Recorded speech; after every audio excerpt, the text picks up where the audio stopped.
रावण से तुम्हें मुक्त करके मैंने स्वयं के ऊपर लगे कलंक को धो डाला है। शत्रुजनित अपमान और शत्रु दोनों को ही एक साथ मैंने नष्ट कर डाला है।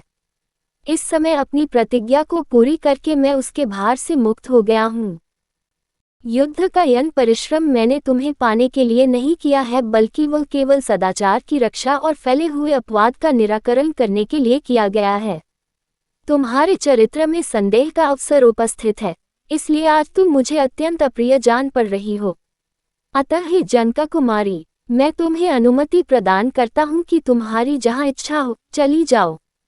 रावण तुम्हें अपनी गोद में उठाकर ले गया और तुम पर अपनी दूषित दृष्टि डाल चुका है। ऐसी दशा में मैं फिर तुम्हें कैसे ग्रहण कर सकता हूँ? मेरा यह निश्चित विचार है। अपने पति के ये वचन सुनकर सीता के नेत्रों से अश्रुधारा बह चली।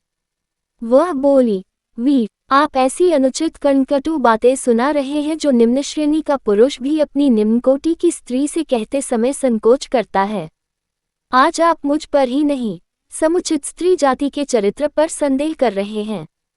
रावण के शरीर से जो मेरे शरीर का स्पर्श हुआ है, उसमें मेरी विवशता ही कारण थी, मेरी इच्छा नहीं। जब आपने मेरी खोज लेने के लिए लंका में हनुमान को भेजा था, उसी समय आपने मुझे क्यों नहीं त्याग दिया? इतना कहते कहते सीता का कंठ अवरुद्ध हो गया। फिर वे लक्ष्मण से बोली, सुमित्रानंदन, मेरे लिए चिता तैयार कर दो। मैं मिथ्या कलंक से कलंकित होकर जीवित नहीं रहना चाहती। मेरे स्वामी ने भरी सभा में मेरा परित्याग किया है, इसलिए अग्नि प्रवेश ही मेरे लिए उचित मार्ग है। लक्ष्मण ने दुखी होकर श्रीराम की ओर देखा और उनका स्पष्ट संकेत पाकर उन्होंने चिता तैयार की। श्रीराम की प्रलयकारी मुख मुद्रा देखकर कोई भी उन्हें समझाने का साहस न कर सका।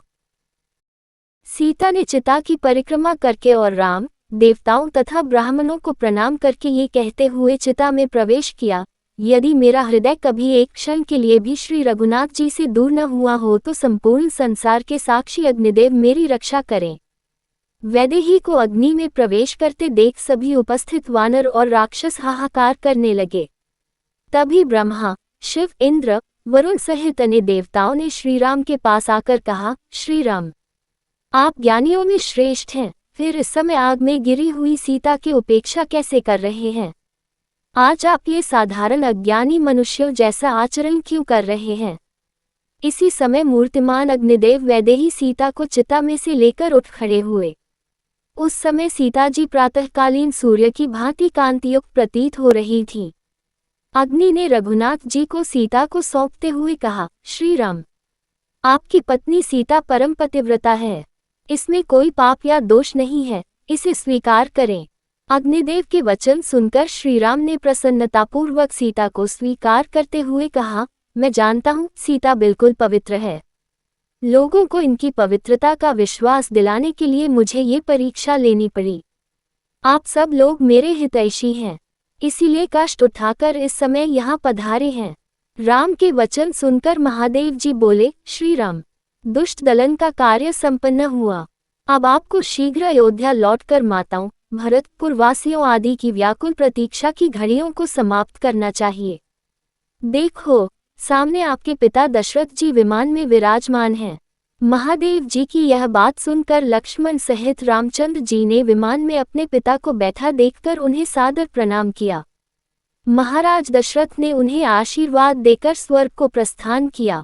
दशरथ के विदा होने पर देवराज इंद्र ने कहा, हे रघुनाथ, तुमने राक्षसों का संहार करके आज देवताओं को निर्भय कर दिया, इसलिए मैं तुमसे बहुत प्रसन्न हूँ। तुम जो चाहो वरदान मुझसे मांग लो। इंद्र को प्रसन्न देख श्रीराम बोले, हे देवराज, यदि आप मुझ पर प्रसन्न हैं तो मेरी प्रार्थना है कि मेरे लिए पराक्रम करते हुए वानरादि जो वीर यमलोक को चले गए हैं, उन्हें नवजीवन प्रदान कर पुनः जीवित कर दे और वे पूर्णतया स्वस्थ होकर मुझसे मिलें। इंद्र ने प्रसन्नतापूर्वक श्री राम की इच्छा पूरी कर दी।